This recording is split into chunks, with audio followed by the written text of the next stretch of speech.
എല്ലാവരും ജോയിൻ ചെയ്തു തോന്നുന്നു അല്ലേ? നമുക്ക് പെട്ടെന്ന് തീർക്കാം കേട്ടോ. നമ്മൾ കാരകമാണ് പഠിക്കുന്നത്. എന്താണ് കാരകം? പഠിച്ച് കഴിയുമ്പോൾ മലയാളത്തിലെ വ്യാകരണത്തിലെ ഏകദേശം ഇതൊക്കെ നമുക്ക് കിട്ടും. ഏകദേശം പ്രയോഗങ്ങൾ എന്താണെന്ന് നമുക്ക് മനസ്സിലാക്കി എടുക്കാൻ കഴിയും.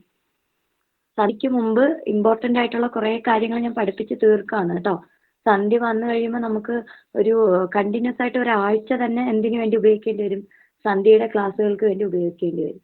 അപ്പോൾ അതുകൊണ്ടാണ് ഇപ്പോൾ ഇത് ചെറിയ ചെറിയ ടോപ്പിക്കുകൾ അങ്ങ് എടുത്ത് തീർക്കുന്നത്. നോക്കിയേ, നമ്മൾ പറയാൻ പോകുന്നത് എന്താണെന്ന്? കാരകം. എന്താണ് പറയാൻ പോകുന്നത്? കാരകമാണ് പറയാൻ പോകുന്നത്. ആദ്യം നമ്മൾ വിഭക്തി എന്താ പറഞ്ഞതെന്ന് ആർക്കെങ്കിലും പറയാമോ? വിഭക്തി എന്ന് പറഞ്ഞാൽ വിഭക്തി എന്തായിരുന്നു എന്ന്? വിഭക്തി എന്തായിരുന്നു എന്ന് ആർക്കെങ്കിലും പറയാമോ? വിഭക്തി എന്താന്ന് ആർക്കെങ്കിലും പറയാമോ? ഒരു വാക്യത്തില് മറ്റുള്ള പദങ്ങളുമായിട്ട് കുറിക്കുന്നതിന് വേണ്ടിയിട്ടുള്ള ഒരു വാക്യത്തിൽ മറ്റുള്ള പദങ്ങൾ. അതെ അതെ അതെ, ഒരു വാക്യത്തിൽ നാമങ്ങളും മറ്റു പദങ്ങളും, കേട്ടോ, ക്ലിയർ ആയിട്ട് പഠിക്കണേ. ഒരു വാക്യത്തിൽ നാമങ്ങളും മറ്റു പദങ്ങളും തമ്മിലുള്ള ബന്ധം കാണിക്കാനാണ് നമ്മൾ എന്ത് ഉപയോഗിക്കുന്നത്? വിഭക്തി ഉപയോഗിക്കുന്നത്, കേട്ടോ. അപ്പോൾ ഇന്ന് നമ്മൾ പഠിക്കുന്ന കാരകം കൂടെ പഠിക്കുമ്പോൾ ഡൗട്ട് വരരുത്. ഒരു വാക്യം എഴുതുവാണ് അല്ലേ? ഒരു വാക്യം എഴുതുമ്പോൾ, ഒരു വാക്യമാണെങ്കിൽ ഇപ്പം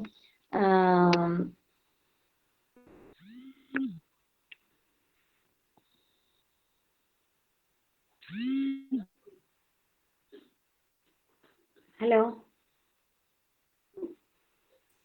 മിസ് സ്ക്രീൻ പോയി, സൗണ്ട് ഓക്കെയാ? ഒരു മിനിറ്റ്. ഇപ്പൊ ഓക്കെ അല്ലേ? കിട്ടുന്നില്ലേ?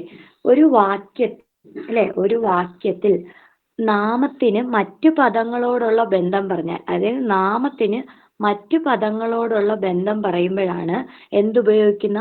വിഭക്തി പ്രത്യയങ്ങളെ ഉപയോഗിക്കുന്നത്. മനസ്സിലായോ? നാമത്തിന് ഏതുമായിട്ടുള്ള ബന്ധം? മറ്റു പദങ്ങൾ അല്ലെ. അങ്ങനെയാണ് എങ്കിൽ കാരകം എന്താണെന്ന് ചോദിക്കും. കാരകവും വിഭക്തിയും തമ്മിലുള്ള വ്യത്യാസം എന്ന് ചോദിക്കും. ഇതെല്ലാം അറിയണമെങ്കിൽ ഓരോന്ന് പഠിച്ചെടുത്ത് വെക്കണം. നോക്കിയേ, വിഭക്തി എന്ന് പറഞ്ഞാൽ കറക്റ്റായിട്ട് പഠിക്കുക. നാമം എന്തിൻ്റെ കൂടെ ചേർക്കുന്നു? മറ്റ് പദങ്ങൾ ഏതൊക്കെയുണ്ടോ അതുമായിട്ടുള്ള ബന്ധങ്ങളെ കാണിക്കാൻ നമ്മൾ വിഭക്തി ഉപയോഗിക്കുന്നു. ഇവിടെ കാരകം എന്ന് പറഞ്ഞു കഴിഞ്ഞാൽ നോക്കിയേ, കാരകത്തിന് കുറച്ചും കൂടെ സ്പെസിഫിക്കേഷൻ ഉണ്ട്. എന്താണ് എന്ന് വെച്ചാൽ നോക്കിക്കോ, കാരകത്തിന്റെ സ്പെസിഫിക്കേഷൻ എന്താണെന്നൊന്ന് നോക്കിക്കോടാ. നാമത്തിന് എന്തിനാണുള്ളത്? നാമത്തിന് ക്രിയയോടാണ്. നാമവും പദങ്ങളുമാണ് എങ്കിൽ നമ്മൾ വിഭക്തിയെ ഉപയോഗിക്കുക. എന്തുപയോഗിക്കുക? വിഭക്തി പ്രത്യയങ്ങളെ ഉപയോഗിക്കുക. എന്നാൽ നാമത്തിന് ക്രിയ ചെയ്യുന്ന പ്രവൃത്തിയാണ് എന്തെന്ന് പറയുന്നത് അല്ലെ? നാമത്തിന് ക്രിയയോടുള്ള ബന്ധം സൂചിപ്പിക്കുന്നതാണ് എന്തെന്ന് പറയുന്നത്? കാരകം എന്ന് പറയുന്നത്. ഡൗട്ടില്ലല്ലോ? മനസ്സിലായോ? പറഞ്ഞത് മനസ്സിലായോ? ഡൗട്ടില്ലല്ലോ? അതായത് എന്താ പറഞ്ഞത്? വിഭക്തി എന്ന് പറഞ്ഞ കമ്പയർ ചെയ്ത് തന്നെ പഠിക്കുക. കാരണം രണ്ടും ചോദിക്കാം നമുക്ക്. വിഭക്തി എന്ന് പറഞ്ഞാൽ ഇങ്ങനെ ആലോചിച്ചാൽ മതി. ഇങ്ങനെ ആലോചിച്ചാൽ മതി നിങ്ങൾ. നാമം, രണ്ടിനും നാമം വരും. നാമം പ്ലസ് മറ്റു പദങ്ങൾ. എന്താണ്? എവിടെ തന്നെ നാമം പ്ലസ് മറ്റു പദങ്ങളാണ് എങ്കിൽ എന്ത് വരും? വിഭക്തി വരും, കേട്ടോ. നാമം പ്ലസ് മറ്റു പദങ്ങളാണെങ്കിൽ എന്ത് വരുമോടാ? വിഭക്തി വരും. എന്നാൽ നാമത്തിനോടൊപ്പം തന്നെ എന്ത് ചേർക്കുന്നു? നാമത്തിനോടൊപ്പം നമ്മൾ എന്തും കൂടെ ചേർക്കുന്നു? ക്രിയ ഒരു കർത്താവ് ചെയ്യുന്ന പ്രവൃത്തിയെ വിളിക്കുന്ന പേരാണ് ക്രിയ. പ്രവൃത്തി എന്ന് പറയാ കേട്ടോ. അറിഞ്ഞുകൂടാത്തൊരു ശ്രദ്ധിക്കുക, പ്രവൃത്തി എന്ന് പറയാം. അങ്ങനെ അതിനെ വിളിക്കുന്ന പേരെന്താണെന്ന് ചോദിച്ചാൽ അതിനെയാണ് നമ്മൾ കാരകം എന്ന് വിളിക്കുന്നത്. ഇന്ന് നമ്മൾ പഠിക്കാൻ പോകുന്നത് ഈ കാരകത്തെ പറ്റിയാണ്. വിഭക്തി, കാരകം. ഓക്കെ ആണോ? വിഭക്തി, കാരകം. പിന്നെ നമ്മൾ ഒരെണ്ണം പഠിച്ചായിരുന്നു, സമാസം. സമാസം എന്ന് പറയുമ്പോൾ ഇതല്ല ഉദ്ദേശിക്കുന്ന എന്താണ്? ഒരു പദത്തെ എന്ത് ചെയ്യുന്നു? വിഗ്രഹിച്ച് എഴുതുന്നു എന്നൊരർത്ഥമാണുള്ളത്. അതായത് മാറ്റി എഴുതുന്നു, സമപദങ്ങളാക്കി മാറ്റുന്നു എന്നൊരർത്ഥമാണുള്ളത്. നോക്കിയേ, അങ്ങനെയാണെങ്കിൽ വിഭക്തി പഠിച്ചപ്പോ എത്ര എണ്ണം ഉണ്ടായിരുന്നു പിള്ളേരെ? വിഭക്തി പഠിച്ചപ്പോ എത്ര എണ്ണം ഉണ്ടായിരുന്നു? എത്ര എണ്ണം അറിയാം? വിഭക്തിയിൽ എത്ര എണ്ണം അറിയാം? 7 എണ്ണം. 7 അറിയാം. അപ്പൊ ഇത് പഠിക്കാൻ നമുക്ക് എളുപ്പമാണ്. കാരണം വിഭക്തിയോടൊപ്പം ചേർത്ത് പഠിക്കേണ്ട സാധനം തന്നെയാണ് നമ്മൾ ഈ പറയുന്ന കാരകവും. എന്താണ്? കാരകവും. അപ്പോൾ നാമവും മറന്നു പോകരുത്. നാമവും ക്രിയയും. നമ്മൾ ഈ പറയുന്ന 7 ടൈപ്പിനും എന്ത് കാണും? നാമം പ്ലസ് ക്രിയ. നാമവും ക്രിയയും തമ്മിൽ എന്തൊക്കെയോ ബന്ധങ്ങൾ. അതിൽ ഒരു വിഭക്തിയുടെ സ്വാധീനവും വരുന്നുണ്ട്. അതാണ് കാരകം എന്ന് പറഞ്ഞത്. ചെയ്യുമ്പോൾ മനസ്സിലാവേ. നോക്കിക്കേ. ആദ്യത്തത് എങ്ങനെയാ വരുന്നേന്ന് നോക്കിയേ. കർത്തൃകാരകം. എന്താണ്? പേരെന്താണ്? പേരുകൾ നോക്കി പോവുക. കർത്തൃകാരകം. കർത്തൃ എന്ന് പറയുമ്പോ തന്നെ കേട്ടൂടെ? കർത്താവിന് പ്രാധാന്യമുള്ളതാണ്. എന്തിനാണുള്ളത്? കർത്താവിന് പ്രാധാന്യമുള്ളത്. കർത്താവിന് പ്രാധാന്യമുള്ള വിഭക്തിയാണ് നിർദ്ദേശിക വിഭക്തി എന്ന് പറഞ്ഞ. നിർദ്ദേശിക വിഭക്തിയുടെ പ്രത്യയം എന്താണ് കുട്ടികളെ? നിർദ്ദേശിക വിഭക്തിയുടെ പ്രത്യേകം എന്താണ്? പ്രത്യയം. നിർദ്ദേശിക വിഭക്തിയുടെ പ്രത്യയം എന്താണ്? ആരും മിണ്ടുന്നില്ലേ? നിർദ്ദേശിക വിഭക്തിക്ക് പ്രത്യയമില്ലല്ലോ. പ്രത്യേകമില്ലല്ലോ. ആ, പ്രത്യയമില്ല. ഞാൻ പഠിപ്പിച്ചതല്ലേ, പിന്നെ നിങ്ങൾക്ക് ഉണ്ടോ എന്ന് സംശയം എന്തിനാ? ഞാനങ്ങനെ പലതും പറയും. നോക്ക്, പ്രത്യയം എന്തില്ല? ഇല്ല. ആദ്യത്തെ വിഭക്തിക്ക് പ്രത്യയം ഇല്ല എന്നായിരുന്നു പറഞ്ഞിരുന്ന. അതേപോലെ കർത്താവിന് പ്രാധാന്യം നൽകുന്നു, അത്രേ ഉള്ളൂ. സൂര്യൻ ഉദിക്കുന്നു. അപ്പൊ സൂര്യൻ എന്ത് ചെയ്യുന്നു? ഉദിക്കുന്നു. ഓക്കെ. കുട്ടികൾ കളിക്കുന്നു. ഓക്കെ. അപ്പൊ ഇവിടെ നമ്മൾ പറഞ്ഞില്ലേ നാമത്തിന് ക്രിയയോട്. ഇവിടത്തെ നാമം ഏതാ? സൂര്യൻ ഉദിക്കുന്നതിലെ നാമം ഏതാണ്? പറഞ്ഞേണേ. സൂര്യൻ ഉദിക്കുന്നു. നാമം ഏത്? ക്രിയ ഏത്? പറയൂ. സൂര്യൻ നാമം ഉദിക്കുന്നു ക്രിയ. അല്ലേ? നാമം എന്തിന്റെയെങ്കിലും പേരായ ശബ്ദത്തെ നമ്മൾ വിളിക്കുന്നു നാമമെന്ന്. അതുകൊണ്ട് ഇവിടെ സൂര്യൻ എന്ന് പറയുന്നത് നാമമാണല്ലോ. സൂര്യൻ എന്ന് പറയുന്നത് എന്താണ്? നാമമാണ്. ഓക്കെ. സൂര്യൻ എന്ന് പറയുന്നത് എന്താണ്?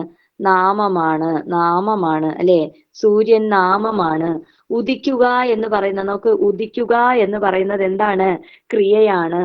അങ്ങനെ സൂര്യൻ എന്ന നാമത്തെയും കൃതി ഏതിനെയും ചേർത്തിരിക്കുന്നു? ഉദിക്കുക എന്ന ക്രിയയും ചേർത്ത് എഴുതിയിരിക്കുന്നു. അതുകൊണ്ട് ഇത് ഏത് കാരകമാണ്? ഇത് ഏത് വിഭക്തി എന്ന് ചോദിച്ചാൽ നിങ്ങൾ നിർദ്ദേശിക വിഭക്തി എന്ന് എഴുതുക. കാരണം എന്ന് പറഞ്ഞാൽ അവിടെ പ്രത്യേകിച്ച് പ്രത്യയമില്ല. അതുപോലെ അവിടെ കർത്താവിന് പ്രാധാന്യം നൽകി. അങ്ങനെയാണ് പഠിക്കേണ്ടത്. എന്നാൽ കാരകം ഏത് എന്ന് ചോദിക്കുമ്പോൾ നമ്മൾ പഠിക്കണം, ഇവിടെയും കർത്താവിന് പ്രാധാന്യം നൽകിയിട്ടുണ്ട്.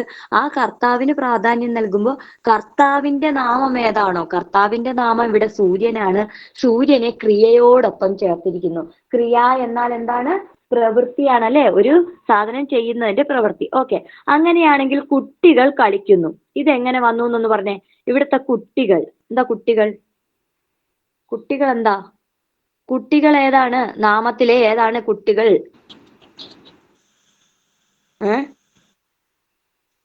കുട്ടികൾ കളിക്കുന്നു പറവുള്ളരെ. കുട്ടികൾ കളിക്കുന്നു. എന്താ കുട്ടികൾ കളിക്കുന്നു? കുട്ടികൾ കളിക്കുന്നതിലെ നാമം ഏത്? കുട്ടികൾ. കുട്ടികൾ. അപ്പൊ കളിക്കുക എന്നത് എന്തായി അവിടെ? എന്തായി? ക്രിയയായി. മനസ്സിലായല്ലോ? അപ്പം അതുകൊണ്ട് ഇവിടെ എന്തെന്ന് പറയാം? ഇത് ഏത് കാരകത്തിന് എക്സാമ്പിൾ? കാരകത്തിന്റെ പേരെന്താ പറഞ്ഞേ? കർത്തൃകാരകം.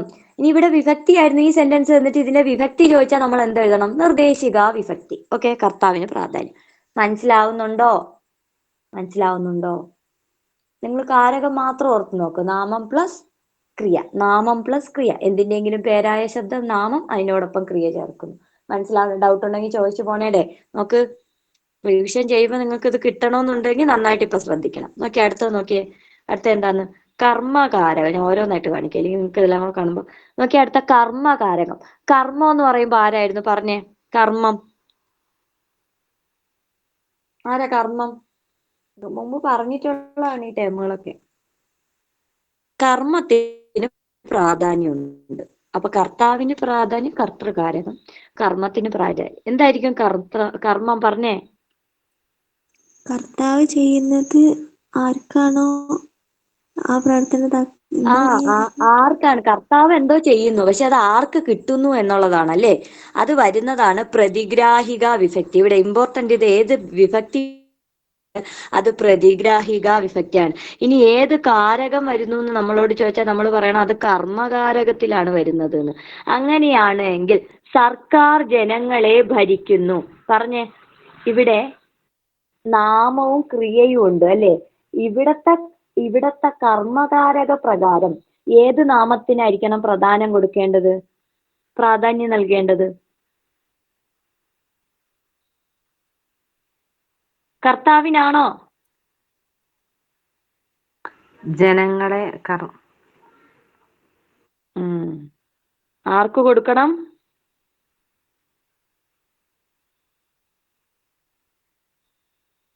ആണോ? ജനങ്ങളെ ഭരിക്കുന്നു. സർക്കാരാണ് ഇവിടുത്തെ എന്ത് പിള്ളേരെ? സർക്കാർ എന്താണ് ഇവിടുത്തെ? കർത്താവാണ്. അപ്പൊ അവിടെ ഓക്കെ, കർത്താവാണ് എന്തെന്ന് പറയുന്നത് അവിടെ കിടക്കുന്നത്. അത് പക്ഷെ വേണോ? വേണ്ട. ജനങ്ങളെ ഭരിക്കുന്നു. അങ്ങനെ പ്രതിഗ്രാഹിക വിഭക്തിയുടെ പ്രത്യയം എന്താണെന്നൊന്ന് പറഞ്ഞേ. പ്രതിഗ്രാഹിക വിഭക്തിയുടെ പ്രത്യയം പറഞ്ഞേ. പറഞ്ഞില്ലേ? ഇവിടെ ചേർത്തിട്ടുള്ളത് ഏതിനാ? കർമ്മത്തിനല്ലേ ചേർത്തിരിക്കുന്നേ? ആണോ? ജനങ്ങൾ പ്ലസ് ജനങ്ങളെ ആണോ? ഇങ്ങനെ സന്ധി ചോദിച്ചാൽ നിങ്ങൾ എങ്ങനെ എഴുതും?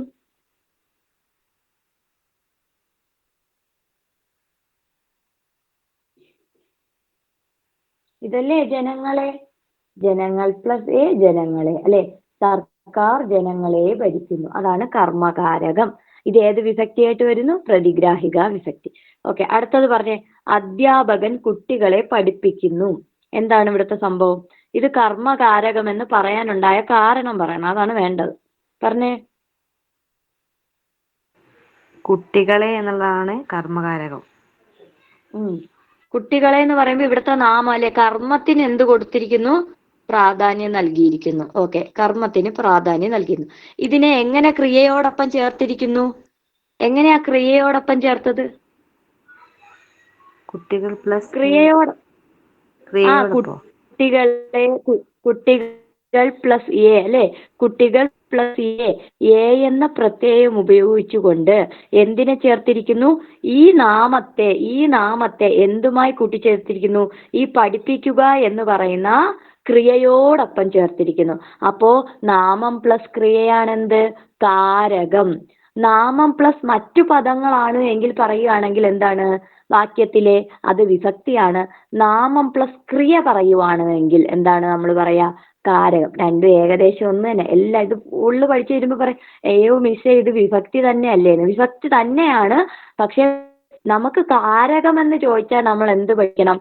ഈ പേരുകൾ വേണം എഴുതി കൊടുക്കാൻ. കർമ്മകാരകം, കർത്തൃകാരകം. അല്ല അവിടെ ചെന്ന് നിർദ്ദേശിക വിഭക്തിന്ന് എഴുതി വെക്കരുത്. അതിനാണ് പഠിപ്പിക്കുന്നത്. ഈ 7 പേരുകൾക്കാണ് ഇമ്പോർട്ടന്റ്. ഈ വട്ടം വരച്ച് വെച്ചിരിക്കുന്നത്. മനസ്സിലായോ?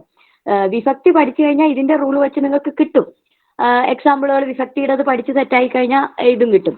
ഞാൻ പറഞ്ഞു വിഭക്തി പഠിച്ച ഉപയോഗം എന്താണ്? ഒരു 9ഓളം റൂള് വരുന്ന തൽപുരുഷൻ സെറ്റാവും. വിഭക്തി പഠിച്ചാൽ സമാസമാണ് ഞാൻ പറഞ്ഞത്. അതേപോലെ തൽപുരുഷ സമാസം കിട്ടും. അതേപോലെ ഇവിടെയും അത് തന്നെ. ആ വിഭക്തി പഠിച്ചാൽ നമുക്ക് എന്ത് ഉപകാരമുണ്ട്? കാരക ഉപകാരമുണ്ട്. കാരകത്തിന് സെയിം സാധനം തന്നെ, പേരുകൾ മാത്രം പഠിച്ചുകൊണ്ടായാലും. കർത്തൃകാരകം. ഇനി അടുത്താണ് കർമ്മകാരകം. ഇനി കർമ്മകാരക ഏത് വിഭക്തിയോട് ചേർന്നിരിക്കുന്നു എന്ന് ചോദിക്കാം. ഏത് വിഭക്തിയോട് ചേർന്നിരിക്കുന്നു എന്ന് ചോദിച്ചാൽ ഈ പ്രതിഗ്രാഹിക വിഭക്തിയോടാണ് ചേർന്നിരിക്കുന്നത്. മനസ്സിലാവുന്നുണ്ടോ? ഏതുമായിട്ടാണ്? പ്രതിഗ്രാഹിക വിഭക്തിയുമായി ചേർന്നിരിക്കുന്നു. മനസ്സിലായോ? അടുത്തതിലേക്ക് പോട്ടെ. ഈ 2 എണ്ണം കൃത്യമാണോ? ഡൗട്ട് ഉണ്ടോ? Okay, set. ഓക്കെ, സാക്ഷികാരകം. ആരാണ്? സാക്ഷികാരകം. അടുത്തതിന്റെ പേര് കണ്ടോ? സാക്ഷികാരകം. അപ്പോ സാക്ഷികാരകം ആരാണെന്നാണ് നമ്മൾ പറയാൻ പോകുന്ന. സാക്ഷികാരകം എന്ന് പറഞ്ഞാൽ 3ാമത്തെ കാരകമാണ്. ആദ്യത്തത് കർത്തൃകാരകം, 2ാമത്തത് കർമ്മകാരകം, പിന്നെ 3ാമത്തത് സാക്ഷികാരകം. സാക്ഷികാരകം എന്ന് പറയുമ്പോൾ സംയോജിക വിഭക്തിയാണെന്നാണ് പറയുന്നത്. അതായത് അത് അടുപ്പിച്ച് നിൽക്കുന്നത് സംയോജിക വിഭക്തിയോടൊപ്പമാണ്. അങ്ങനെയാണെങ്കിൽ എന്താണ് ഈ സാക്ഷികാരകത്തിൽ പറയുന്നത്?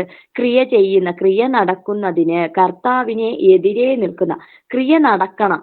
പക്ഷേ അത് നടക്കണമെങ്കിൽ കർത്താവിന് എതിരെ വേണം നിൽക്കാൻ. എന്ത് വേണം? കർത്താവിന് എതിരെ. സംയോജിക വിഭക്തിയുടെ ഇതൊന്ന് പറയാമോ? ഓട് ഓട് കർമ്മയോജിക ഓട് വിഭക്തിയുടെ ആ ഒട് അല്ലെങ്കിൽ ഓട് എന്നൊക്കെ വന്നാലും എന്ത് തന്നെ പിള്ളേരെ സംയോജിക വിഭക്തിയാണ്.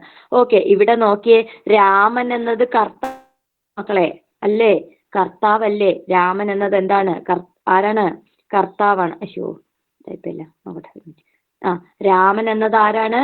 കർത്താവാണ് അല്ലേ? രാമൻ എന്നത് നോക്കിയേ, ഈ പച്ച കളറ് കർത്താവാണ്. അതേപോലെ ഞാൻ ഈശ്വരനോട്, ഞാൻ എന്നത് കർത്താവാണ്. അപ്പൊ അവിടെ അതല്ല, കർത്താവിന് എതിരെ നിൽക്കുന്ന പദം. ഉറപ്പായിട്ടും കർത്താവിന് എതിരെ നിൽക്കുന്നത് ആരായിരിക്കും? കർമ്മം അല്ലേ? കർമ്മം അല്ലേ? കർത്താവിനെതിരെ നിൽക്കുക എന്ന് പറയുമ്പോൾ ഒരു വാക്യത്തിൽ കർമ്മം അല്ലേ വരുള്ളൂ, ക്രിയയും വരൂല. അപ്പൊ നോക്ക്, ക്രിയ നടക്കുന്നതിനെതിരെ എന്ന് വെച്ചാൽ ക്രിയ ചെയ്യുന്നത് ആരാന്ന് ചോദിക്കാം. ക്രിയ ചെയ്യുന്നത് കർത്താവ്, ക്രിയ നടക്കുന്നതിന് എതിരെ നിൽക്കുന്ന ആള് കർമ്മം. കേട്ടോ, കർമ്മത്തിന്റെ ഡെഫിനിഷൻ ആണ് ഇവിടെ എഴുതി വെച്ചിരിക്കുന്നത്. ക്രിയ നടക്കുന്നതിന് എതിരെ നിൽക്കുന്നത് എന്ന് ചോദിച്ചു കഴിഞ്ഞാൽ അത് ആരാന്ന് ചോദിച്ചു കഴിഞ്ഞാൽ അത് കർമ്മമാണ്. ഇവിടെ രാമൻ എന്ന് പറയുന്നത് എന്താണ്? രാമൻ എന്ന് പറയുന്ന കർത്താവാണ്. കൃഷ്ണൻ എന്ന് പറയുന്ന, കൃഷ്ണനോട് പറഞ്ഞു എന്നാണ്. അപ്പൊ ഈ കൃഷ്ണൻ എന്ന് പറഞ്ഞാൽ എന്താണ്? അവിടത്തെ എന്താണ്? കർമ്മമാണ്. കർമ്മത്തിന്റെ കൂടെ നമ്മൾ ചേർത്ത് കഴിഞ്ഞാൽ ആ കാരകത്തെ പറയുന്നു എന്താണെന്ന് തൊട്ടു മുമ്പ് പഠിച്ച കർമ്മകാരകം. എന്നാൽ കർമ്മത്തിനോടൊപ്പം ഒട് എന്ന പദം ചേർത്താൽ, ഓട് എന്ന പ്രത്യയം ചേർത്താൽ ദാ കിടക്കുന്നു മൂന്നാമത്തെ കാരകം, സാക്ഷികാരകം. എന്താണ്? സാക്ഷിയാണ്. സാക്ഷി എന്ന് പറഞ്ഞാൽ ഏത് പഠിച്ചാൽ മതി? അത് സംയോജിക വിഭക്തിയുടെ എന്ത് ചേർക്കുന്നു? പ്രത്യയമായ ഓട് അല്ലെങ്കിൽ ഒട് എന്നത് ചേർത്ത് എഴുതുന്നു. ഈശ്വരനോട് പറഞ്ഞു, അതേപോലെ രാമൻ കൃഷ്ണനോട് പറഞ്ഞു, ഇല്ലേ? സീത ലക്ഷ്മണനോട് പറഞ്ഞു. ഇതൊക്കെ എന്താണ്? ഓട് പറഞ്ഞു. അവിടെ കർത്താവാണ്. മനസ്സിലെ? ഇനി പറഞ്ഞു ഇവിടത്തെ ഇതെങ്ങനെ കാരകമായി? എന്തുകൊണ്ടാ കാരകമായത്? പറഞ്ഞേ, കാരകമായ എന്താ പിള്ളേരെ?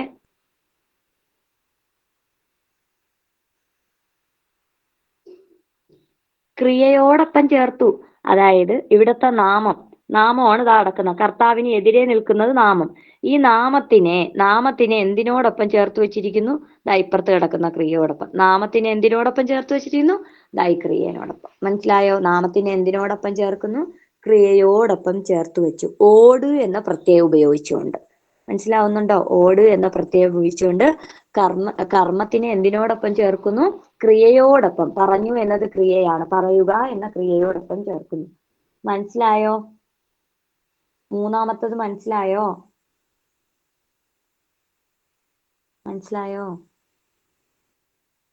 ഓക്കെയാണ്. ബാക്കി ആരും റെസ്പോണ്ട് ചെയ്യുന്നില്ലേ? ആരൊക്കെ ലെഫ്റ്റ് ആയിട്ടുണ്ടെന്ന്? അടുത്ത നോക്കിയേ, സ്വാമികാരകം. എന്താണ്? സ്വാമികാരകം. ഒന്നാമത്തെ കാരകത്തിന്റെ പേരൊന്ന് പറയാമോ ആർക്കെങ്കിലും? കർത്തൃകാരകം. ഓക്കെ. രണ്ടാമത്തത്? കർമ്മകാരകം. മൂന്നാമത്തത്?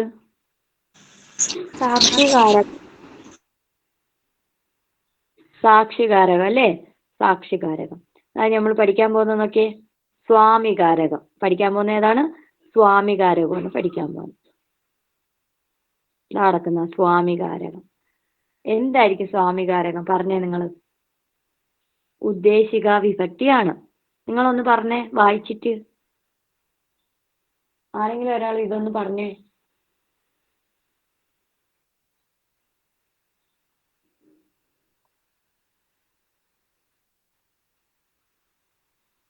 ഉദ്ദേശിക വിഭക്തിയുടെ പ്രത്യയം ആർക്കെങ്കിലും പറയാമോ?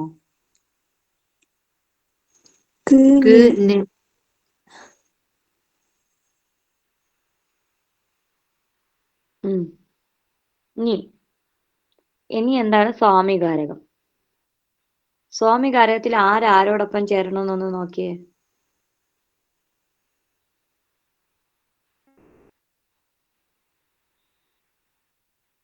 മനസ്സിലാവല്ലേ? കർത്താവ് ചെയ്യുന്ന പ്രവൃത്തി ക്രിയയോടൊപ്പം ചേർക്കുന്നു. കർമ്മം ക്രിയയോടൊപ്പം ചേർക്കുന്നു. പക്ഷെ അവിടെ വന്നത് എന്താണ്? കർത്താവ് അച്ഛൻ മകൾക്ക്, ആർക്കാ പറഞ്ഞു കൊടുക്കുന്നത്? മകൾക്ക് എന്ത് പറഞ്ഞു കൊടുക്കുന്നു? കഥ പറഞ്ഞു കൊടുക്കുന്നു. അപ്പൊ പറഞ്ഞു കൊടുക്കുക, പറഞ്ഞു കൊടുക്കുന്നത് ക്രിയ അല്ലെ? മകൾക്കാണ് കഥ പറഞ്ഞു കൊടുക്കുന്ന, മകൾക്ക്. അപ്പൊ അവിടെ അവിടെ ഈ മകൾക്ക് എന്നുള്ളതിന് ക്ക് ചേർന്നിട്ടുണ്ട്. അവിടെ കർമ്മത്തിനോടൊപ്പം എന്ത് ചേർന്നു പിള്ളേരെ? ക്ക് ന് എന്ന പദങ്ങൾ ചേർന്ന് കഴിഞ്ഞാൽ കർമ്മത്തിനോടൊപ്പം എന്ത് ചെയ്യണം? ക്ക് ന്. അതാണ് എന്താണ് പ്രവൃത്തിയുടെ ബലം ആർക്കാണ്? തൊട്ട് മുകളിൽ പറഞ്ഞതും അത് തന്നെയാണ്. കർമ്മത്തിനോടൊപ്പം എങ്ങനെ പഠിച്ചാലും മതി. കർമ്മത്തിനോടൊപ്പം ഓട് ഓട് എന്ന പ്രത്യയം ചേർത്ത് ക്രിയയെ ചേർത്ത് കഴിഞ്ഞാൽ, കർമ്മം എന്ന നാമത്തിനോടൊപ്പം ചേർത്ത് കഴിഞ്ഞാൽ അതാണെങ്കിൽ സാക്ഷിയിലാവും. ഇനി സ്വാമികാരകം എന്ന് പറയുമ്പോൾ ഉദ്ദേശിക വിഭക്തിയുടെ പ്രത്യയമായ ന്, അത് ഏതൊക്കെയായിരിക്കും വരുന്നത്? ന്. അപ്പൊ അത് എപ്പോഴും കർത്താവിനോടല്ല വരുന്നത്, കർമ്മത്തിനോടൊപ്പം ചേർത്ത് എന്തിനെ ബന്ധിപ്പിച്ചു വെക്കുന്നു? പറഞ്ഞു കൊടുക്കുക എന്ന ക്രിയയോടൊപ്പം. അപ്പൊ ഇവിടത്തെ നാമം എന്ന് ഉദ്ദേശിക്കുന്നത് മകൾക്കാണ്. മകൾക്ക് ആര് കഥ പറഞ്ഞു കൊടുക്കുകയാണ്? അച്ഛൻ കഥ പറഞ്ഞു കൊടുക്കണം. അപ്പം നാമം മകൾക്ക്, മകൾക്ക് എന്ത് ചെയ്യുന്നു? പറഞ്ഞു കൊടുക്കുന്നു. പറഞ്ഞു കൊടുക്കുക എന്നത് ക്രിയയാണ്. നാമം പ്ലസ് ക്രിയ നടത്തിയത് കൊണ്ട് ഇതിനെ വിളിക്കുന്നത് സ്വാമികാരകം. ഇതാണ് സ്വാമികാരകം. മനസ്സിലായോ? സ്വാമികാരകം. ഓക്കെ. എന്താ കരണകാരകം? പ്രയോജിക വിഭക്തിയുടെ ഇത് പറഞ്ഞേ.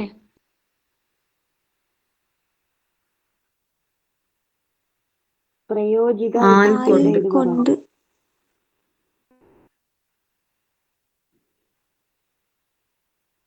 ശരി, അങ്ങനെയാണ് എങ്കിൽ പറഞ്ഞേ. ക്രിയ ചെയ്യുന്നതിന് കർത്താവിനെ സഹായിക്കുന്ന ഉപകരണം. ഒരു ക്രിയ അത് തന്നെയാണ് നമ്മൾ ഇതിലും പഠിച്ചത് പിള്ളേരെ. പ്രയോജിക വിഭക്തിയോ അത് തന്നെയാണ് പഠിച്ചത്. ഒരു ഉപകരണത്തെ പറയുന്നു അല്ലേ? അതുകൊണ്ട് നോക്ക്, പൂവാലുള്ള പന്തൽ അല്ലെ? ഒരു സാധനം കൊണ്ട് ഉണ്ടാക്കിയ പന്തൽ അല്ലെ? അതെല്ലേ, പൂ കൊണ്ടുള്ള പന്തൽ, പൂപ്പന്തൽ. വേറൊരു എക്സാമ്പിൾ പറഞ്ഞേ. പ്രയോജിക വിഭക്തിയുടെ വേറൊരു എക്സാമ്പിൾ പറഞ്ഞേ.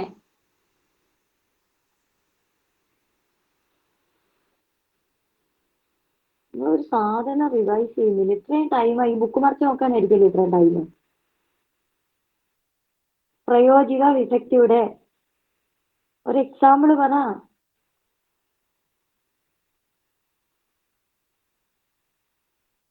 ഞാൻ എല്ലാം കൂടെ മിസ് ഇത് വരുന്നത് തൽപുരുഷനിലല്ലേ? മറ്റേല് നമ്മൾ ഇങ്ങനെ എന്താ അധ്യാപകൻ കുട്ടികളെ വടി കൊണ്ട് അടിക്കുന്നു, അതല്ലേ പറഞ്ഞേ? ആണ്. അപ്പൊ അവിടെയും എന്ത് തന്നെ വന്ന് വടി കൊണ്ടടിക്കുന്നു, കൊണ്ട് സാധനം കൊണ്ട് അടിക്കുന്നു. അവിടെ എന്തായിരുന്നു ഡെഫിനിഷൻ പറഞ്ഞിരുന്നത്? അങ്ങനെയാണെങ്കിൽ പ്രയോജിക വിഭക്തിയുടെ ഡെഫിനിഷൻ എന്തായിരുന്നു? അവിടെ ഉപയോഗിക്കുന്ന ഉപകരണത്തെ അതുകൊണ്ടല്ലേ ആല്. അത് പിന്നെ അതെങ്ങനെ തൽപുരുഷൻ വരുമ്പോ മാറിപ്പോവോ? ഇല്ല. തൽപുരുഷൻ എന്ന് പറഞ്ഞാൽ സമാസത്തിൽ ഉപയോഗിച്ചിരിക്കുന്നു എന്നുള്ളൊരു. ഞാൻ സമാസത്തിന്റെ എക്സാമ്പിൾ അല്ലേ ചോദിച്ചത് എന്നാ. ശരി ശരി ശരി. പൂവാലുള്ള ഓക്കെ. അതാണ് കൺഫ്യൂഷൻ. Okay okay okay. ശരി ശരി ശരി. അതിപ്പോ വിഭക്തി ഞാൻ വാക്ക് പെട്ടെന്ന് കിട്ടാൻ വേണ്ടി പറഞ്ഞതേ ഉള്ളൂ. അങ്ങനെ ഇവിടെ നോക്കിയ പേന കൊണ്ട് എഴുതുന്നു. ഒരു സാധനം കൊണ്ട് എഴുതിയിരിക്കുകയല്ലേ? അവിടെ ഒരു ഉപകരണം ഉപയോഗിച്ചല്ലേ എഴുതിയിരിക്കുന്നത്? എഴുതുക എന്നതാണോ? അല്ല, പേന കൊണ്ട് എഴുതുന്നിടത്താണ് എന്ത് പ്രാധാന്യമുള്ള. അപ്പൊ അവിടെ എന്താണ്? കർത്താവിനെ സഹായിക്കുന്ന. എന്തിന്? അവൻ പേന കൊണ്ട് എഴുതുന്നു. അല്ലാതെ വെറുതെ എഴുതാൻ പറ്റുമോ? ഇല്ല. എന്തെങ്കിലും ഒരു സാധനം വേണം. അവൻ പെൻസിൽ കൊണ്ട് എഴുതുന്നു. അപ്പൊ എഴുതുന്നു എന്ന് പറയുന്നതിനെ ഒരു എന്തെങ്കിലും ഒരു സാധനം വെച്ച് സപ്പോർട്ട് ചെയ്യുന്നു, ഉപകരണം വെച്ച് പറഞ്ഞാൽ മാത്രം നമ്മൾ എന്ത് പറഞ്ഞാൽ കൊണ്ട് എന്നത് ചേർക്കണം. അപ്പൊ ഇവിടെ ഏതൊക്കെ ചേർത്തിരിക്കുന്നതെന്നൊക്കെ? ക്രിയയായ എഴുതുന്നു. എങ്ങനെ വരും? ഇവിടെ നോക്കിക്കോ. ക്രിയയായ എഴുതുന്നു അല്ലെങ്കിൽ ക്രിയയായ കെട്ടുന്നു. ഇതിനെ ഏത് കൊണ്ട് ചേർത്തിരിക്കുന്നു എന്ന് പറഞ്ഞേ? പേന, കയർ. ഇതെന്താണ്? ഉപകരണം അല്ലെ? ഉപകരണത്തെ ക്രിയയോടൊപ്പം ചേർക്കുന്നു. പേന എന്നത് നാമമാണോ അല്ലയോ? പേന നാമമാണോ? നാമം. കയർ നാമമാണോ അല്ലയോ? നാമം. എന്തിന്റെയെങ്കിലും പേരായ ശബ്ദം. പേനയ്ക്ക് പേന എന്നേ പറയാൻ പറ്റൂ അല്ലേ? അപ്പൊ ഒരു പേര് കൊടുത്തേ പറ്റൂ. അതേപോലെ കയറിന് കയറെന്നേ പറ്റൂ. അപ്പൊ ഉപകരണത്തിന്റെ നാമം, ഉപകരണം എന്ന് പറയുമ്പോൾ അവിടെ എന്താണ്? നാമം എന്നൊരു അർത്ഥം എടുക്കണം കേട്ടോ. ഡൗട്ട് വരല്ലേ? ഉപകരണം എന്ന് പറയുമ്പോൾ എന്താണ്? നാമമാണ്. പേന എന്ന്, പേനയെയും കയറിനെയും എന്ത് ചെയ്യുന്നു? എന്തുകൊണ്ട് എഴുതുന്നു എന്ന് ചോദിക്കാം. എന്തുകൊണ്ടാണ് എഴുതുന്നത് എന്ന് ചോദിച്ചാൽ കൊണ്ട് എന്ന പ്രത്യയം ചേർത്ത് വെച്ചിരിക്കുന്നു അല്ലെ? കൊണ്ട് എന്ന പ്രയോജിക പ്രത്യയം ചേർത്ത് വെച്ചിരിക്കുന്നു. അപ്പോൾ കരണകാരകത്തിൽ പേനയെയും എഴുതുന്നു എന്ന പദത്തെയും എന്തുകൊണ്ട് ചേർത്തു എന്ന് ചോദിച്ചാൽ ദാ കൊണ്ട് എന്ന പ്രത്യയം. അതുകൊണ്ട് അതിനെ പ്രയോജിക വിഭക്തിയോടൊപ്പം ചേർത്ത് കരണകാരകം എന്ന് പറയുന്നു. കരണകാരകം. ഓക്കെ. ഉപകരണം നോക്ക്, കണ്ടുപിടിക്കാൻ എളുപ്പമാണ്. ഉപകരണം, കരണം, അത് ഒരുമിച്ച് പഠിച്ചു പോയത്. എങ്ങനെ പഠിച്ചാൽ മതി? ഉപകരണം, ഉപകരണം,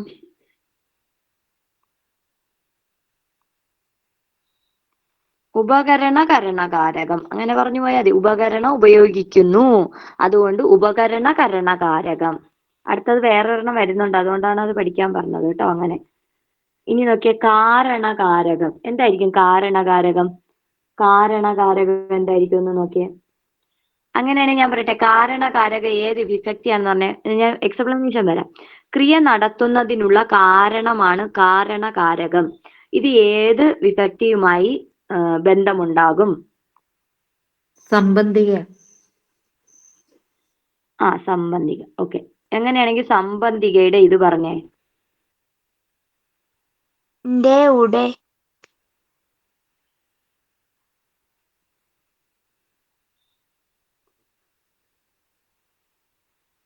ഇന്റെ ഉടയോ? ഇന്റെ ഉട അല്ലേ?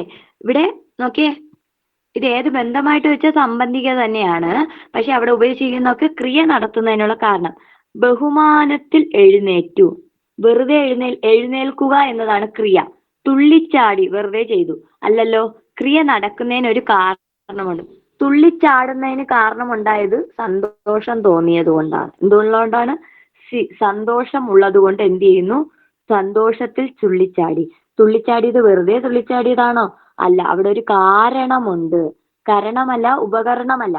കരണം, ഉപകരണം. കാരണം, റീസൺ എന്നുള്ള ഒരു അർത്ഥം എടുത്താൽ മതി. ക്രിയ നടത്തുന്നതിനുള്ള കാരണം എന്താണ്? ഈ ക്രിയ നടക്കുന്നതിനുള്ള കാരണം ബഹുമാനത്തിൽ എഴുന്നേറ്റു. അപ്പൊ വെറുതെ അല്ല എഴുന്നേറ്റത്, ബഹുമാനം ഉള്ളത് കൊണ്ട് എഴുന്നേറ്റതാണ്. അപ്പൊ അവിടെ ഒരു കാരണമുണ്ട്. കുട്ടികൾ എല്ലാവരും അധ്യാപകൻ വന്നപ്പോൾ എഴുന്നേറ്റു, ബഹുമാനത്തിൽ എഴുന്നേറ്റു. അപ്പൊ അവിടെ ഏത് കാരണമാന്ന് വെച്ചാൽ എഴുന്നേൽക്കുന്നതിന് ഒരു കാരണമുണ്ടായി. ബഹുമാനം ഉള്ളത് കൊണ്ടാണ് എണീറ്റത്. ബഹുമാനമില്ലാത്ത ആരെങ്കിലും വന്ന പിള്ളേർ എണീക്കുവോ? ഇല്ല. ക്ലാസ്സിലേക്ക് അവന്റെ ക്ലാസ്സിലെ മറ്റൊരു കുട്ടി വന്ന എണീക്കോടെ? ഇല്ല. അതേപോലെ ബഹുമാനത്തിൽ എഴുന്നേറ്റു എന്നത് കാരണമാണ്. സംബന്ധിക വിഭക്തി തന്നെയാണ് വരുന്നത്. അതേപോലെ സന്തോഷത്തിൽ തുള്ളിച്ചാടി. തുള്ളിച്ചാടുന്നതിന് കാരണമുണ്ട്. സന്തോഷം തോന്നിയത് കൊണ്ടാണ് അവൻ തുള്ളിച്ചാടിയത്. അപ്പൊ അവിടെ സന്തോഷം എന്നത് എന്തിനോടൊപ്പം ചേർത്തിരിക്കുന്നു? ക്രിയയോടൊപ്പം ചേർത്ത് വെച്ചിരിക്കുന്നു. ബഹുമാനം എന്നത് ഏതിനോടൊപ്പം ചേർന്നു? അതായത് കാരണം, കാരണം എന്തിനോടൊപ്പം ചേർത്തിരിക്കുന്നു? കാരണത്തെ ക്രിയയോടൊപ്പം ചേർത്തിരിക്കുന്നു. ഈ കാരണം പറയാൻ വേണ്ടി നമ്മൾ ഉപയോഗിച്ച നാമമാണ് ബഹുമാനം അല്ലെങ്കിൽ സന്തോഷം എന്നൊക്കെ പറയുന്നത് കേട്ടോ. കാരണം പറയാൻ വേണ്ടി ഉപയോഗിച്ചതാണ് എന്തൊക്കെ പറയുന്നത്? ബഹുമാനം, സന്തോഷം എന്നൊക്കെ പറയുന്നത്. അപ്പൊ കാരണം പ്ലസ് ക്രിയ ഏതാണെന്ന് ചോദിച്ചാൽ കാരണകാരകം. ഇനി ഉപകരണം പ്ലസ് ക്രിയ ഏതാന്ന് ചോദിച്ചാൽ കരണകാരകം. ഓക്കെ. ഇനി നോക്കിയേ, അധികരണകാരകം. അധികരണകാരകം ഏത് വിഭക്തി ആയിരിക്കും പിള്ളേരെ? ഇവിടെ അർത്ഥം നോക്കിയേ, അർത്ഥം നോക്കിയേ നിങ്ങള്. കർത്താവ് ക്രിയ, കർത്താവ് ക്രിയക്ക് എന്തായി മാറണം? ആധാരമായി മാറണം. കർത്താവ് എന്തായി മാറണം? കർത്താവ് എന്തിനു മാറണം? ക്രിയക്ക് ആധാരമായി മാറുന്നതാണ് എന്തെന്ന് പറയുന്നത്? അധികരണം. ഇതാണ് അധികരണം. അതി എന്നുള്ള രീതിയിൽ നിന്ന് ആധാരം കിട്ടണം, അല്ലെങ്കിൽ ആധാരിക വിഭക്തിയാണ്. അധികരണം ആധാരികയാണ്. ആധാരിക ഒന്നിന്റെ ആധാരണം, ആധാരം എന്ന് പറയുമ്പോ അല്ലേ ഒന്നിന്റെ അടിസ്ഥാനം എന്നല്ലേ? അതേ ഒരു അർത്ഥം തന്നെ. ഇവിടെ ഏതാണ് ക്രിയ? താഴത്തേൽ ഏതാ ക്രിയ പറഞ്ഞേ? താഴത്തേൽ ഏതാ ക്രിയ? താഴെ തന്നിരിക്കുന്ന എക്സാമ്പിൾ ഏതാ ക്രിയ? കയറുന്നു, സഞ്ചരിക്കുന്നു. അപ്പൊ ക്രിയ. ഇനി എന്ത് ചേർക്കണം?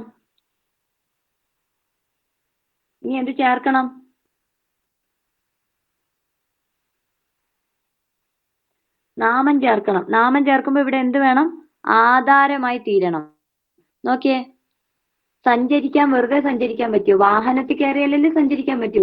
ബസ് ആയിക്കോട്ടെ, ലോറി ആയിക്കോട്ടെ, ടൂ വീലർ ആയിക്കോട്ടെ, ഓട്ടോ ആയിക്കോട്ടെ, ഏതാണെങ്കിലും വാഹനം ഉണ്ടെങ്കിലല്ലേ സഞ്ചരിക്കാൻ പറ്റൂ. അപ്പൊ ക്രിയ നടക്കണമെങ്കിൽ വാഹനം എന്തിന്റെ ആധാരമാണ്? സഞ്ചരിക്കാനുള്ളതിന്റെ ആധാരം ഏതാണെന്ന് ചോദിച്ചാൽ അതാണ് എന്തെന്ന് പറയുന്ന വാഹനം. ഇനി കുരങ്ങൻ മരത്തിൽ കയറുന്നു. അപ്പൊ കയറുന്നു എന്നത് ക്രിയയാണ്. മരത്തിൽ എന്ത് ചെയ്യാണ്? കുരങ്ങൻ എന്ന് പറയുന്നത് എന്താണ് ഇവിടുത്തെ? കുരങ്ങൻ എന്താ?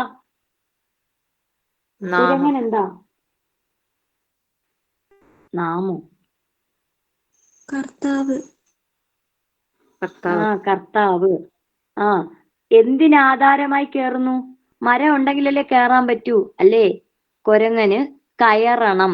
ഈ കയറുന്നു എന്ന ക്രിയ മരത്തിൽ, മരം എന്ന് പറയുന്നത് നാമമായിട്ടാണ് എടുത്തിരിക്കുന്ന, വെറും നാമമല്ല, ക്രിയക്ക് ആധാരമായി, കർത്താവിന് ക്രിയ ചെയ്യാൻ വേണ്ടിയിട്ടുള്ള ആധാരം.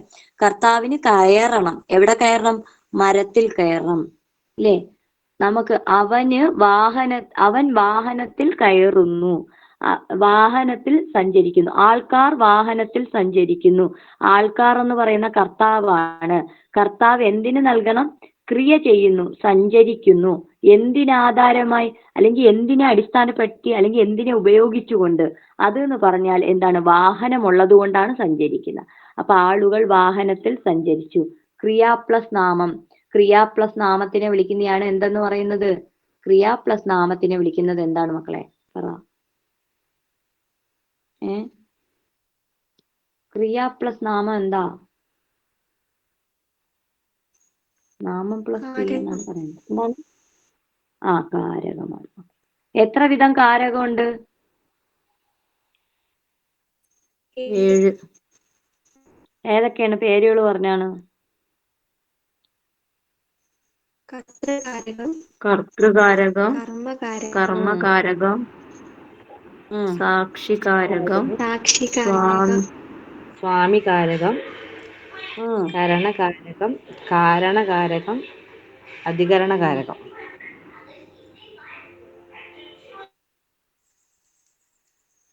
എല്ലാവർക്കും കാണാതെ പറയാൻ പറ്റുന്നുണ്ടോ?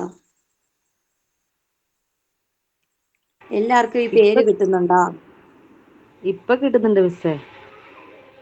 പിന്നെ ചോദിക്കുമ്പോ വേണം മറന്നു പോണോ? അതിന് മരുന്ന് എന്തേ ഉള്ളൂ? ഇമ്പോസിഷൻ എഴുതിപ്പിക്കുക ചോദിക്കുമ്പോ കിട്ടാത്തത്.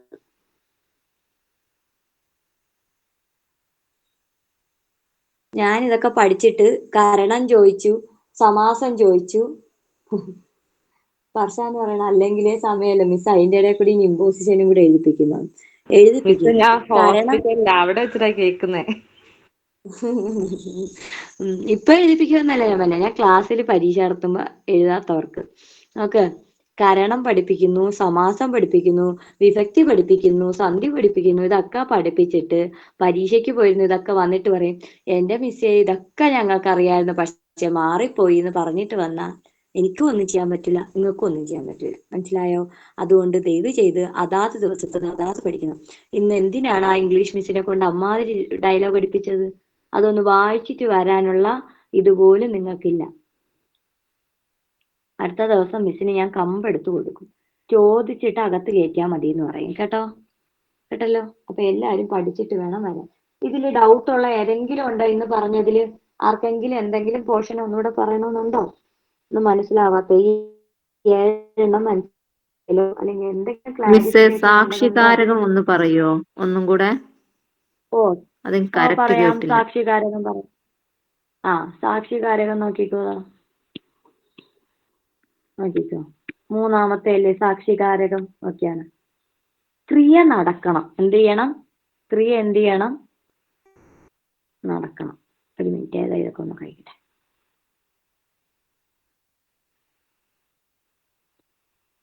ആദ്യം ഇത് ഏത് വിഭക്തിയുമായിട്ട് ചേർന്നതാണെന്ന് പഠിക്കണം. ഇത് ഏത് വിഭക്തിയാണ്?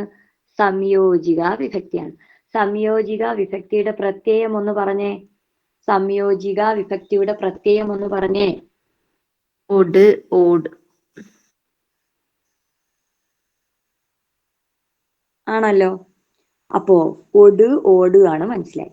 ഇവിടെ സാക്ഷിയാണ്. എന്താ? ക്രിയ നടക്കുന്നത്. ക്രിയ ചെയ്യുന്ന ആളാരാ? കർത്താവല്ലേ. ക്രിയ നടക്കുന്നതിന് കർത്താവിന് എതിരെ നിൽക്കുന്നത് അതാരായിരിക്കും പിള്ളേരെ? ക്രിയ നടക്കണമെങ്കിൽ എങ്ങനെയല്ലേ? കർത്താവ്, ചിലപ്പം ക്രിയ കഴിഞ്ഞു വരാം, കൂടുതലും വരുന്നത് കർമ്മം, ക്രിയ. ഇതാണല്ലോ നമ്മൾ പറയാറുള്ള, അല്ലേ? ഇതാണല്ലോ ഇതിന്റെ എക്സാമ്പിള്, അല്ലെ? ഇതിന്റെ സെന്റൻസ് കൺസ്ട്രക്ഷൻ ഇങ്ങനെയല്ലേ?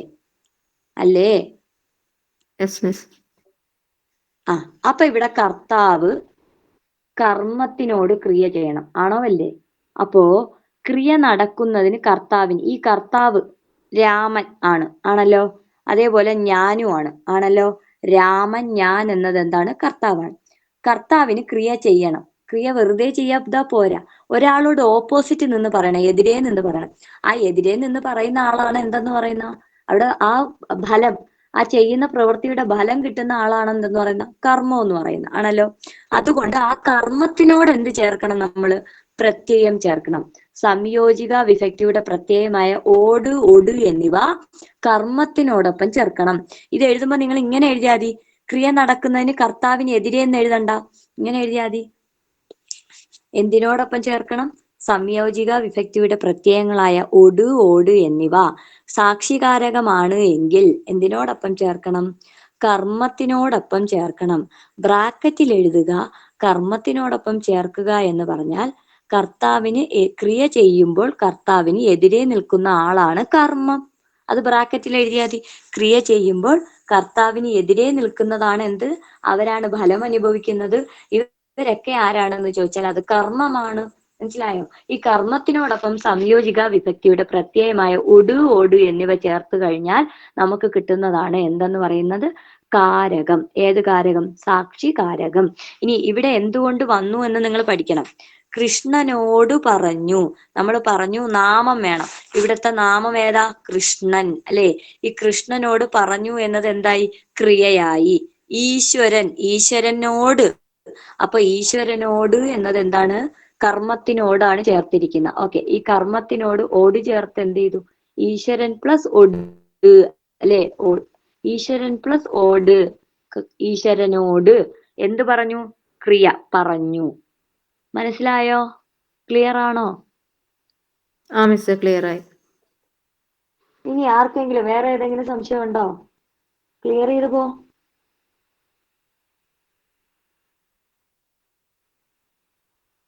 ശ്രദ്ധിച്ചിരുന്നവർക്ക് കിട്ടും, വിഭക്തി ഓർമ്മ ഉള്ളവർക്ക് കിട്ടും. വിഭക്തി കുഴപ്പമില്ല, നിങ്ങളൊന്ന് ബുക്ക്, ഞാൻ ഇന്ന് ഇത് എടുക്കാൻ കാരണം തന്നെ അത് തന്നെയാണ്. എന്താണ്? വിഭക്തിക്ക് ഒരു റിവിഷൻ ആവുമല്ലോ. ഇപ്പൊ ഇതുവരെ സമാസം പഠിച്ചുകൊണ്ടിരുന്നോണ്ട് നിങ്ങൾ ഇന്നലെ വരെ സമാസത്തിന്റെ ഒരു ബാക്ക്ഗ്രൗണ്ടിലായിരിക്കും ഇരിക്കുന്നത്. അപ്പൊ ജസ്റ്റ് അതിന് മുമ്പ് പഠിച്ചതാണല്ലോ വിഭക്തി.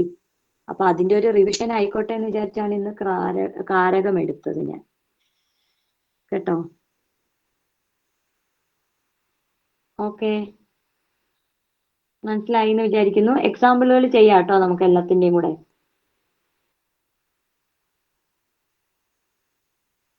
മനസ്സിലായില്ലേ? എന്നാ ക്ലാസ് എൻഡ് ചെയ്യട്ടെ. വേറെ ഡൗട്ട് എന്തെങ്കിലും ഉണ്ടോ ആർക്കെങ്കിലും? ഓക്കെ ഓക്കെ ഓക്കെ ഓക്കെ, ശരി ശരി. Okay, thank you thank you thank you. Good night. നാളെ ക്ലാസ് ഉണ്ട് കേട്ടോ, MS വേർഡ് ആണേ. ലേറ്റ് ആയത് എല്ലാവരും വരണം കറക്റ്റ് ആയിട്ട്. മിസ്സേ 10 മണിക്ക്. ആ 10 മണി, 10:15 ആകുമ്പോ എത്തണം. ഞാൻ 10 മണി ആകാണ്ട് 10:30 എത്താറുള്ളൂ. പിന്നെ ആ ചോദ്യം അവിടെ പ്രസക്തി ഉണ്ടോ? എനിക്ക് തോന്നുന്നില്ല. അതില്ല മിസ്സേ, ഇവിടുന്ന് ഇറങ്ങുമ്പോ ലേറ്റ് ആയി പോന്നു. എന്തായാലും നീ ആ സമയത്ത് എത്തുള്ളൂ. അപ്പൊ നീ ആ സമയത്ത് വന്നാൽ മതി. ബാക്കിയുള്ളവർ 10 മണിക്ക് എത്തണം കേട്ടോ. ആ PDF ഇടാം. ശരി ശരി. ഓക്കെ ഓക്കെ മനസ്സിലായി എന്ന് വിചാരിക്കുന്നേ. ശരി എന്നാ.